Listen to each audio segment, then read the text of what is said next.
Thank you, Mr. Chair. And that last exchange just explains to me, it's a perfect example of the absurd arguments that are being made to increase the out-of-control spending. I did have some questions, but after sitting here for a while, excuse me, I have to say a few words because the arguments that are being made, and I think that Representative McLean was talking a little bit about, pleading with the other side to come and help us get this spending under control. But they continue to use these outrageous emotional arguments about the things that would get cut. And they will not admit that there is, that we can do better, There are things that could be scaled back, that can be, let's face it, cut in the federal government. There are places, but instead, what we always end up hearing about is, of course, they're going to cut, food to children. And I think that was one of the examples that Representative McLean used. And, it is typical fashion for the Democrats to throw out the most extreme and emotional arguments that they can find because they're unwilling to admit that there's out-of-control spending.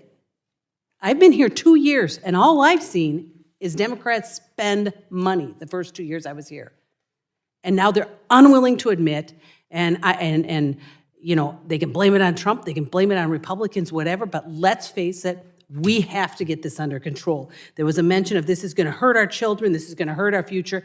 Having the spending cuts, we're going to hurt them, but having this kind of out-of-control debt is going to hurt them even more and hurt the future of the country.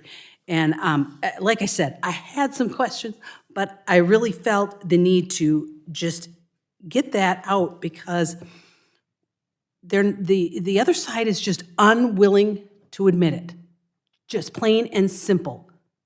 They will make no efforts to cut a dime because what they want to do is continue to spend and spend and spend and spend and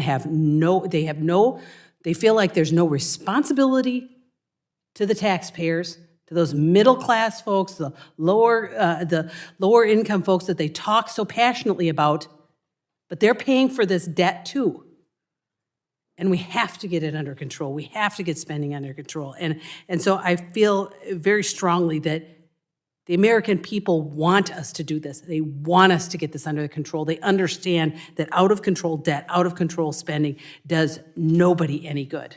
And I had to say that, I had to get it off my chest, because as I sit here and I listen to these ridiculous arguments that we're gonna, we're gonna starve children, we're gonna do all kinds of horrible things, then come to the table and help us figure out this issue. That's all I ask. If they don't want that to happen, then where are they? They claim all these horrible, horrible things, but won't actually help. But won't actually admit that there's even a problem. And they talk about we could potentially, we can afford this debt. Doesn't make sense. So I ask, and I appreciate all of the witnesses being here, and all of you've put up with a lot of us all day long, and you've been here for the long haul, so I appreciate that, and I appreciate all your work. But I just I had to talk a little bit about that because it has been so frustrating today to hear that they won't even come to the table and help. So thank you, and I yield back, Mr. Chair.